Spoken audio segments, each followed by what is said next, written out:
হুট করে মেহমান আসলে কিভাবে আমি সব কিছু ম্যানেজ করি বা সব কিছু রান্নাবান্না করে টেবিল পর্যন্ত নিয়ে যাই, সেটাই আজকে আপনাদের সাথে শেয়ার করব। আশা করি আপনাদের কাছে ভালো লাগবে। আসসালামু আলাইকুম, আমি টুপুর আপনাদের সাথে আছি কাছে দূরে যে যেখান থেকে আমার এই আজকের ভিডিও দেখছেন। আশা রাখি আল্লাহর রহমতে আপনার সবাই অনেক বেশি ভালো আছেন। আজকে আপনাদের জন্য আরও একটা রেগুলার ব্লগ ভিডিও নিয়ে চলে আসছি আপনাদের মাঝে। বুঝতেই পারতেছি যে আপনারা অনেকেই ভাববেন যে আপু মেহমানকে মেহমানদারি করবে, পা খুলতেছে কেন।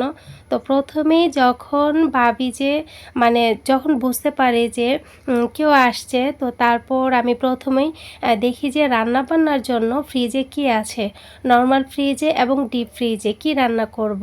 তো আমার কি আছে সেটা তো আমার মাথায় থাকে যে ঘরে কি আছে, ওই ভেবে আমি প্ল্যানটা সেট করে ফেলি। তো ঘরে যা আছে তাই দিয়ে আমি চেষ্টা করি আপ্যায়ন করার জন্য। যেহেতু ছেলে মানুষ বাড়িতে নেই, তো কিছু করার নাই যে ফোন দিয়ে বলবো এটা ওটা নিয়ে আসো। তো ঘরে যতটুকু আছে সেটা দিয়েই আমি কিভাবে সুন্দরভাবে সবাইকে খাওয়া দাওয়ার ব্যবস্থাটা করি, সেটাই আজকে আপনাদের সাথে তুলে ধরবো। প্রথমেই যে ফ্রোজেন খাবারগুলো আছে এগুলো খুলে নিয়েছি। বুঝতেই পারতেছেন বেশ অনেকটা বেলা হয়ে গেছে, প্রায় 10টা বেজে গেছে। তো ফ্রোজেন আইটেমগুলো কিন্তু খুলতে অনেক সমস্যা, তারপর কাটাকাটি করে রান্না করাটা কিন্তু অনেক টাফ একটা ব্যাপার। তো যখনই ভাবলাম যে রান্নাবান্না করতে হবে, তো তখনই আগে ফ্রিজ থেকে আমি ডিপ ফ্রিজ থেকে যেগুলো ফ্রোজেন খাবার ভিজাতে হবে ওগুলো আগে খুলে নিয়েছি। তো তারপর আমি কাটাকাটি করব। তো এইগুলা খুলে যাক আর ওই ফাঁকে আমি কাটাকাটি করে নিব। তো হাত পা গলা হাঁটিগুটি এগুলাও নিছি, কারণ সকালবেলা আমি কিন্তু খুলেছিলাম যে ব্রয়লার মুরগি হাত গলা এগুলা দিয়ে আর কি আমি চাল কুমড়া দিয়ে রান্না করব, কিন্তু ওই আইটেমটা আমি বাদ দিই নাই।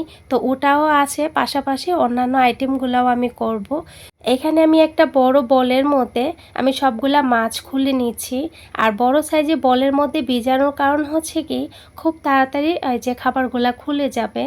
এদিকে আমার দুই মেয়ে ঘুম থেকে এখনও ওঠে নাই। ওদেরকে ডেকে তাড়াতাড়ি ওঠালাম যে তোমরা তাড়াতাড়ি ওঠো। তো ওদেরকে ওঠালাম, এই পাশে আমি এই চাপটি বসিয়ে দিলাম। তো তেল দিয়ে একটু লাল লাল করে চাপটি ভেজে দিব দুই মেয়েকেই। তো সকালের নাস্তাটাও হয়ে যাবে। আর ওদিকে আমি কাটাকাটি কি করব সেই নিয়েও কিন্তু আমি চিন্তা ভাবনা করতেছি। আচ্ছা, যেসব আপুরা এখনও পর্যন্ত আমার ভিডিওর সাথে আছেন, প্লিজ একটা লাইক দিয়ে দিবেন। আর ফ্যামিলি ব্লগ যদি আপনার কাছে ভালো লাগে তাহলে আমার চ্যানেলটা সাবস্ক্রাইব করে আমার পাশেই থেকে যেতে পারেন। আর এরই মধ্যে যারা এই কাজগুলো করে ফেলছেন সেসব আপুদেরকে অসংখ্য ধন্যবাদ। তো আপনার একটা লাইক কিন্তু আরও অনেক মানুষের কাছে বা অনেক আপুদের কাছে আমার ভিডিওটা পৌঁছে দিবে। এদিকে ওই যে মাছ মাংস রাখি এই বক্সগুলো আমি ধুয়ে রেখে দিয়েছি। তো এইগুলো কিন্তু আমার খুবই দরকারি। আচ্ছা, বক্স রিলেটেড যেহেতু আসছি, গত ভিডিওর মধ্যে একজন আপু আমাকে কমেন্ট করেছিল, আপু তুমি বক্সের মধ্যে ডিপ ফ্রিজে সব খাবার রাখো কেন। তো আমি বলছিলাম ওই ভিডিওর মধ্যে উত্তরটা দিব, বলে দিব, কিন্তু তারপর আপনাদের সাথে কথা বলতে বলতে আমি না ভুলেই গেছি কখন যে ভিডিও শেষ হয়ে গেছে। আপু আমি কিন্তু কিছুদিন আগে অনেক অসুস্থ ছিলাম। তো মানে প্রচণ্ড লেভেলে অসুস্থ ছিলাম, শুধু অসুস্থ না অনেক অসুস্থ ছিলাম। তো তারপর আমাকে কিন্তু আমাদের এইখানে 2টা হসপিটাল পাল্টানো হয়েছে, তারপরও এইখানে কাজ হয় নাই। তারপর ঢাকাতে নিয়ে যাওয়া হয়েছে। ঢাকা তো খুবই পপুলার জানেন, ইবনে সিনার মধ্যে, ওখানেও আমাকে রাখে নাই, এত খারাপ অবস্থা ছিল। তারপর আবার নিয়ে গেল গ্রিন লাইফে গিয়ে, তারপর আলহামদুলিল্লাহ 6-7 দিন হসপিটালে ভর্তি ছিলাম। তারপর বাসাতে আর কি, এখানে তো আসতে পারিই নাই।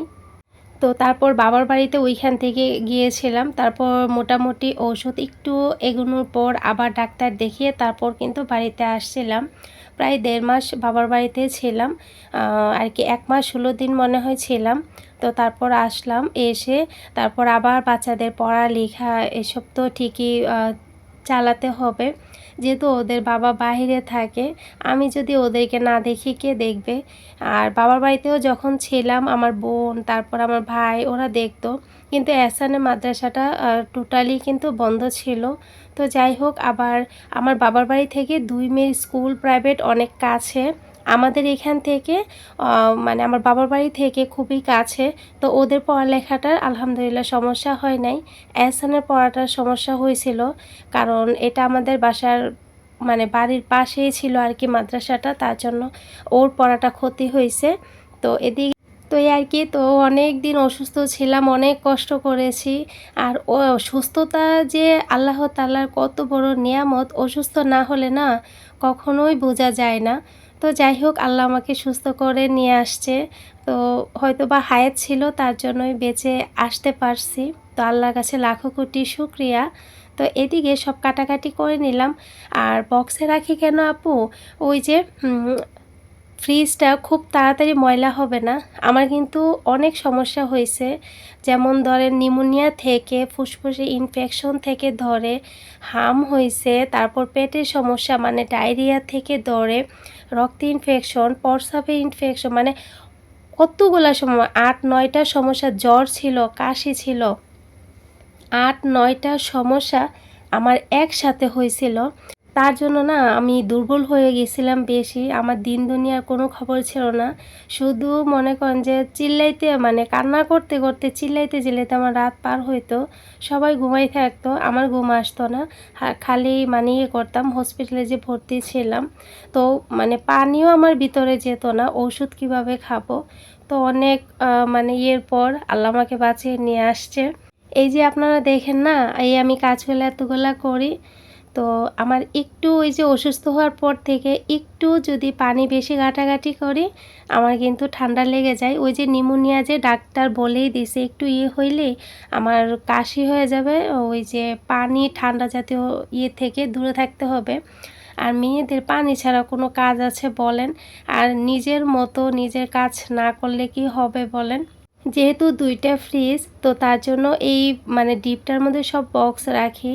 মানে বক্স দিয়ে যদি আপনি খাবার রাখেন, আপনি বছরে যদি একবার ফ্রিজও দেন বা ২ বছরেও একবার দেন, তারপরও দেখবেন আপনার ফ্রিজ ময়লা হবে না। তো ওই যে আমি তো আগের মতো এত ইয়ে করে চলতে পারবো না, ওই জন্যই নিজেরটা নিজেই সেভ করে চলতে হবে। তো আমি ডিপ ফ্রিজের সব আপু বক্স রাখি, যেন খুব তাড়াতাড়ি ফ্রিজটা ময়লা না হয়। আর যে যখন যতটুকু অল্প একটু দেখি, সাথে সাথে কাপড় দিয়ে মুছে ফেলি। তো কি করব, এই যে কিছুদিন ধরে ঠান্ডা, একটু ঘামতে পারি না, বৃষ্টির পানি একটু মাথায় পড়লেই কাশি শুরু হয়ে যায়। এই যে আমি অসুস্থতার মনে হয় ৩ মাস হবে। এই ৩ মাসের মধ্যে কয়বার যে আমার ঠান্ডা লাগছে আর কাশিটা হয়েছে, তো বোঝেন কি করব। তারপরও ঘরের কাজ তো করতে হবে। আর আপনি দেখবেন নিজের মতো করে নিজেই কাজ করা যায়, অন্যদের কাজ দেখবেন বেশি একটা পছন্দ হয় না। তারপরে আলহামদুলিল্লাহ দোয়া করবেন আমার জন্য। আপনাদের সাথে কথা বলতে বলতে এদিকে কিন্তু আমি রান্নাবান্না বসিয়ে দিয়েছি।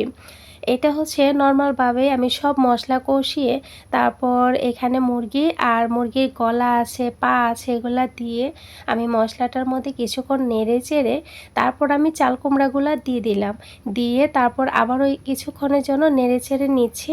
আমার একজন আপু খুব সুন্দর একটা কমেন্ট করেছেন, আরাফাত হোসাইন সালাম দিয়েছেন আর কি, আসসালামু আলাইকুম বলছেন, কেমন আছেন? ওয়ালাইকুম সালাম আপু, আলহামদুলিল্লাহ ভালো আছি। তো আজকের অনেক সুন্দর হয়েছে ভিডিও, আর তোমাকে অনেক ধন্যবাদ আজকে ভিডিওতে আমার ছেলের নাম নেওয়ার জন্য। এখন তো আমার মেয়ে রাগ করে আছে। আমার মেয়ের নাম আলিফা। আজ পর্যন্ত অনেকেই ভিডিও দেখেছি, কিন্তু আমি সবার ভিডিওতে কমেন্ট করেছি, কিন্তু কেউ আমার নাম নেয়নি। আজকে প্রথমবার তুমি আমার কমেন্টের উত্তর দিয়েছো। Thank you, thank you, thank you, love love love. তো অসংখ্য ধন্যবাদ আপু, অনেক ভালো থাইকো, আমাদের জন্য দোয়া রাখো। আর আলিফা এবং যে আরাফাত, দুইটা মা এবং বাবাটার জন্য অনেক দোয়া এবং ভালোবাসা। তোমরা অনেক বেশি ভালো থাইকো, মার কথা শুইনো। তো এই তো তোমাদের নামগুলাও কিন্তু বলে দিলাম, দুজনের নামই আবারও বলে দিলাম। ওদিকে হচ্ছে মাছগুলো আমি একটু মাখিয়ে নিয়েছি লবণ, হলুদ, মরিচের গুঁড়া দিয়ে। আর এদিকে মুরগির তরকারিটা হয়ে গেছে, সবজি দিয়ে একটা রাখলাম, তো সেটার মধ্যে ধনিয়া পাতা দিয়ে আমি উঠিয়ে নিলাম। এদিকে আমি ফ্রাই প্যানের মধ্যে তেল দিলাম, দিয়ে মাছের পিসগুলো একটা একটা করে দিয়ে দিচ্ছি। আমি মাছগুলো এখন ভেজে উঠিয়ে নিব। তো 2 চুলা দিয়ে আমি কাজ করছিলাম। ওদিকে তেলের জারের আবার তেলটা শেষ হয়ে গেছে, তো সেটাও আবার কিন্তু তেল ভরে নিয়েছি, কারণ আজকে তো একটু রান্নাবান্না বেশি, তার জন্য তেলও লাগছে বেশি। তো আরও একবার কিন্তু তেল নিয়ে নিয়েছিলাম। তো আমার কাছে এটার মধ্যে তেল রাখতে না খুব ভালো লাগে। আচ্ছা, রোজিনা হাবিব ব্লগ আপু লিখছে, আপনি আমাদের মেয়েদের জীবন এমন, ওই যে বললাম না যে সুস্থ থাকি আর অসুস্থ থাকি, সংসারে কাজ তো আর ফেলে রাখা যাবে না, তো এই জন্যই আপুটা লিখেছেন। তো এখানে এই পাশে হচ্ছে গিয়ে আমি আরও একটা ফ্রাই প্যান বসিয়ে দিলাম, তার মাঝে কিছু তেল আর পেঁয়াজ ভেজে নিচ্ছি। এদিকে মাছের এক পাশ হয়ে গেছে, আবার একটু উল্টিয়ে দিচ্ছি। জান্নাত লাইফস্টাইল আপু লিখছে যে খুব ভালো লাগলো আপনার ভিডিও। অসংখ্য ধন্যবাদ আপু, ভালো থাকবেন। তো আপনাদের সুন্দর সুন্দর কমেন্টগুলো কিন্তু পড়তে খুব ভালো লাগে। এদিকে আমি আদা বাটা, রসুন বাটা, হলুদের গুঁড়া, মরিচের গুঁড়া, ধনিয়া গুঁড়া, জিরা গুঁড়া, স্বাদ মতো লবণ দিলাম, দিয়ে তারপর কিছুটা টমেটো দিলাম, দিয়ে আবারও একটু নেড়ে চেড়ে নিচ্ছি। তারপর অল্প করে একটু পানি দিব, দিয়ে আমি মশলাটাকে কষিয়ে নেব। কষিয়ে নেওয়ার পর এইখানে ডিমগুলাকে আমি ভেঙে নিয়েছি। ডিমগুলা যে আমি কীভাবে কষলে ভেঙে নিছি সেটা আমি বলে বোঝাতে পারবো না। আচ্ছা যাই হোক, এই ঝুড়াটা কিন্তু ভালো লাগে, আবার ডিমের বড়া করলেও ভালো লাগে। এই ঝুড়াটা মানে ইবামনি অনেক পছন্দ করে। তো এখানে আমি কিছু কাঁচামরিচ আর ধনিয়া পাতা দিলাম।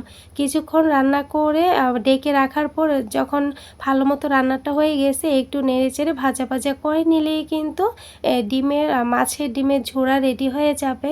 তো এই তো আমি উঠিয়ে নিব, ডিমটা কিন্তু রেডি হয়ে গেছে। তো 2টা চুলা দিয়ে তাড়াতাড়ি করে রান্না করছিলাম। আরও একজন আমার আপু লিখছে, মোত্তাকিন ভাই এই আইডি থেকে, আপু আপনি কোন সময় ভিডিও দেন? আমি প্রথম কমেন্ট করতে পারি না, প্রতিদিন কি ভিডিও দেন? আমার কাছে 2 দিন পরে আসছে। আপু যখন আমি ভিডিও দেব তখনই তোমার কাছে চলে যাবে। আর তুমি না চ্যানেলটা সাবস্ক্রাইব করে রাখো, আর সাবস্ক্রাইব করার পর পাশে থাকা বেল আইকনটা প্রেস করে রাখো, তাহলে আমি যখনই ভিডিও দিব তখনই তোমার কাছে নোটিফিকেশন চলে যাবে।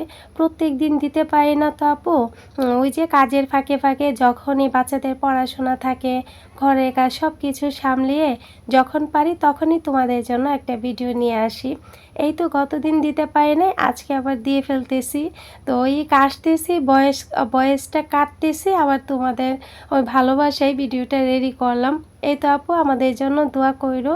তো ওই তো আপু তুমি লাইক দিও আর সাবস্ক্রাইব করে রাখো, তাহলেই তোমার কাছে প্রত্যেকটা ভিডিও নোটিফিকেশন চলে যাবে। আর তুমি ইউটিউবে ঢুকলেই হোম পেজে ভিডিওটা শো করবে। আমি যে চাল কুমড়া দিয়ে ওই যে হাড়গোড় দিয়ে যে মুরগিটা রান্না করলাম, সেটা আমি বড় সাইজের একটা বাটির মধ্যে উঠিয়ে নিচ্ছি। বোঝেন বাটিটা কত বড়, সবটা তরকারি সুন্দর মতো নেওয়া হয়ে গেছে। এই 2টা বাটি কিন্তু আপনাদের ভাইয়া নিয়ে আসছিল, আমার কাছে খুব ভালো লাগে। এদিকে আবার অল্প অল্প সব মশলা দিয়ে আমি এটা কষিয়ে নিচ্ছি, যেমন পেঁয়াজটাকে ভেজে তারপর টমেটো দিয়েছিলাম, টমেটোটা দিয়ে কিছুটা আদা বাটা, রসুন বাটা, হলুদের গুঁড়া, মরিচের গুঁড়া, ধনিয়া না জিরা গুঁড়া, স্বাদ মতো লবণ দিয়ে মশলাটা একটুখানি কষিয়ে তারপর ভেজে রাখা মাছগুলো দিয়ে দিলাম। দিয়ে দেওয়ার পর অল্প করে আমি একটু পানি দিব, দিয়ে এই পানিটার মধ্যে মাছটাকে উল্টে পাল্টে আমি রান্নাটা করে নেব। পাশের চুলাতে আমি একটা প্যান বসিয়ে দিলাম, তারই মাঝে আমি এখানে কিছু পেঁয়াজ দিলাম। পেঁয়াজটা ভেজে নেওয়ার পর কিছু আমি টমেটো দিয়ে দিচ্ছি, আর টমেটো দিলাম। টমেটোটা দেওয়ার পর আবারও কিছুক্ষণ নাড়াচাড়া করে নিচ্ছি। আর এদিকে হচ্ছে আমি মাছটা হয়ে যাচ্ছে, আমি কাঁচামরিচ আর ওদিকে হচ্ছে ধনিয়া পাতা দিয়ে দিব। দিয়ে দেওয়ার পরে মাছ রান্না কমপ্লিট হয়ে যাবে। মাহমুদা লাইফস্টাইল ব্লগ আপু লিখছে, আপু কেমন আছেন? আলহামদুলিল্লাহ আপু ভালো আছি, আশা করি তুমিও অনেক বেশি ভালো আছো। লাইক দিয়ে পুরো ভিডিও দেখে নিলাম, অসংখ্য ধন্যবাদ আপু, অনেক বেশি ভালো থাকো, আমাদের জন্য দোয়া রাখো। আচ্ছা আমার একজন আপু না, আচ্ছা নামটা বলি, রাবিয়া এআইডি থেকে লিখেছে। তো আপু যদি ভিডিওটা দেখে থাকেন অবশ্যই আমাকে কমেন্ট করে জানাবেন। তো আপু লিখছে, সালাম দিয়েছে। তো ওয়ালাইকুম সালাম আপু। আপু তোমার চা রাখা স্টিলের যে কি বলে পাত্রটা কোথায় থেকে নিয়েছো আর কত টাকা দিয়ে নিয়েছো? পাত্রটা খুব সুন্দর। প্রথমেই বলবো অসংখ্য ধন্যবাদ আপু, তোমাকে রিপ্লাইটা দিচ্ছি। যখনই পেঁয়াজ আর টমেটোটা নরম হয়ে গেছে তখনই আমি আদা বাটা দিয়েছি, রসুন বাটা দিয়েছি, হলুদের গুঁড়া, মরিচের গুঁড়া, ধনিয়া গুঁড়া, জিরা গুঁড়া এবং গরম মশলা গুঁড়া দিয়েছি, স্বাদ মতো লবণ দিয়েছি। দেওয়ার পর আমি এখানে মুরগির মাংসটা দিয়ে দিলাম, দিয়ে কিছুক্ষণ নাড়াচাড়া করে আমি এখানে মুগ ডালটাকে কিছুক্ষণের জন্য ভিজিয়ে রেখেছিলাম ভেজে। তো তারপর ওই মুগ ডালটাকে ধুয়ে আমি এখানে দিয়ে দিলাম। এখন আমি আস্তে আস্তে রান্নাটা করে নিব। তো এই মুগ ডাল দিয়ে কিন্তু মুরগির রান্নাটা অনেক মজা হয়। তো আজকে বারবার কারেন্ট যাচ্ছে আর আসতেছে, তো তার জন্য আজকে কোরমা বা মানে রোস্ট টাইপের এরকম কোনো কিছু করি নাই, কারণ পেঁয়াজ ব্লেন্ড করতে পারবো না, এখন আবার শিলপাটা খুলে বাটাটা অনেক সমস্যা। তো তার জন্য ভাবলাম মুগ ডাল দিয়ে রান্না করি, সবসময় তো ওইভাবে রান্না করা হয়, আজকে ঝালটাই রান্না করি। অনেক ভালো হয়েছিল, অনেক মজা হয়েছিল। আচ্ছা, এখানে খুব মজার একটা রান্না শেয়ার করি, আমাদের বাসায় সবাই খুব পছন্দ করে। এখানে আমি তেলের মধ্যে পেঁয়াজটা ভেজে মরিচের গুঁড়া, হলুদের গুঁড়া, স্বাদ মতো লবণ আর রসুন বাটা দিয়েছি। দেওয়ার পর এখানে মাছের মাথা আর লেজ দিলাম, দেওয়ার পর কিছুটা টমেটো দিলাম। এখন আমি একটুখানি কষিয়ে নেব। কষিয়ে নেওয়ার পর তারপর এখানে আমি ছড়াগুলা ওই যে ধুয়েছিলাম ওগুলাকে সিদ্ধ করে নিয়েছি, সিদ্ধ করে নিয়ে আধ ভাঙ্গা করেছি। করার পর এখন আমি দিয়ে দিলাম, দিয়ে দেওয়ার পর আরও কিছুটা আমি এখানে ঝোল অ্যাড করবো। আর কোনো মশলা লাগবে না, জাস্ট ধনিয়া পাতা আর কাঁচামরিচ লাগবে। আচ্ছা আপু, তুমি যে স্টিলের ইয়েটার কথা বলছো না, আর এদিকে হচ্ছে কাঁচা আম ফ্রোজেন ছিল সেটা দিয়ে দিলাম। এইটা রান্না করতেছি মাছের মাথা দিয়ে ছড়ার টক। এটা কিন্তু তেঁতুল দিয়ে খেতে ভীষণ ভালো লাগে, আপনাদের ভাইয়ার অনেক বেশি পছন্দ। এদিকে ধনিয়া পাতা কাঁচামরিচ দিয়ে দিলাম, রান্নাটাও হয়ে গেছে। আচ্ছা, ওই যে আপুটা বললো না, এই যে স্টিলের চা পাতার যে পাত্রটা আছে, রেসিপিটা শেয়ার করতে করতে আপুর মানে রিপ্লাইটা দিতে একটু লেট হয়ে যাচ্ছে, আপু কিছু মনে করো না। এটা হচ্ছে আপনাদের ভাইয়া নিয়ে আসছে, বাহির থেকে নিয়ে আসছে, মানে এটা কুয়েত থেকে নিয়ে আসছে আর কি। তো কত টাকা দিয়ে নিছে সেটা তো আপু জানি না। তো এই তো আপনাদের ভাইয়া নিয়ে আসছে, ব্যবহার করে কোনো কিছুর কথা জিজ্ঞেস করলে না দামটা আপনাদের ভাইয়া বলে না, এবং এটা কি সাইজ বললেও বলে না, বলে কি এনে দিছি ব্যবহার করো। আর যদি জোরাজুরি করলে যে না বলো এটা কত সাইজ ছিল বা আন্দাজে একটা বলে দেবে, হয়তো ছোট বলে দিবে, তা না হলে বড় বলে দিবে। আমার ব্যবহৃত মানে ব্যবহার যে করি জিনিসগুলো সবচেয়ে সুন্দর কিউট কিউট জিনিসগুলাই দেখবেন খেয়াল করে আপনাদের ভাইয়া নিয়ে আসছে, বাহির থেকে নিয়ে আসছে। আপনাদের ভাইয়া না কেনাকাটার প্রতি খুব নেশা, না করলেও কিনবে, এটা কেনে ওটা কেনে। আমার মনে হয় কি মাঝে মাঝে বলি মহিলা মানুষেরও এত নেশা থাকে না, তোমার এত নেশা। তো যাই হোক, আমি রান্নাবান্না করে কিন্তু টেবিলে সব কিছু গুছিয়ে রেখে আসছি। তো তারপর আবার চলে আসছি রান্নাঘরে। তো রান্নাঘরে এসে তারপর আমি পেঁয়াজগুলা রেখে দিয়েছি। তো আগের পেঁয়াজগুলা দিয়ে রান্না করে নিয়েছি। এখানে কমলি শাক রান্না করেছি, ছড়া দিয়ে মাছের মাথা দিয়ে টক রান্না করলাম। তারপর চাল কুমড়া দিয়ে ওই তো হাড়গুড় দিয়ে মুরগি দিয়ে রান্না করলাম। মুগ ডাল দিয়ে ওই যে সোনালি কক মুরগি আছে না, ওটা রান্না করেছি। তারপর মাছ ভুনা করলাম আর মাছের ডিমের ঝোড়া করলাম আর আচার দিলাম। এই ছিল আমাদের আজকের খাবার, আর গরম গরম ভাত আছে। শাকটা কিন্তু অনেক মজা হয়েছে। তো মাছ ভুনাটাও করে নিলাম। এখন আম্মা নামাজ পড়ে এসে তারপর এই যে সবাইকে নিয়ে বসে পড়বে। কে আসবে সেটাই তো বললাম না, ছোট আপার জন্যই রান্নাবান্নাগুলো হঠাৎ করেই করলাম। তো এই আর কি, সবাই আমাদের জন্য দোয়া করবেন। আর যতটুকু পারলাম রান্নাবান্না করে টেবিলে নিয়ে আসলাম।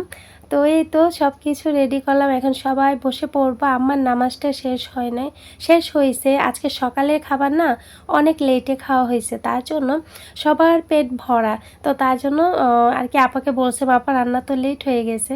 আপা বলতেছে সকালের খাবারই তো পেটে রয়ে গেছে। তো যাই হোক, এই যে দেখেন সব কিছু রেডি করেছি। তো আর কি আম্মা এখন সবাইকে নিয়ে, আপা তারপর ভাগ্নিরা, আমার ছেলেমেয়েরা আছে। যাই হোক, ভুল ত্রুটিগুলা ক্ষমা সুন্দর দৃষ্টিতে দেখবেন। সবাই অনেক ভালো থাকবেন, সুস্থ থাকবেন, আমাদের জন্য দোয়া রাখবেন। আল্লাহ হাফিজ।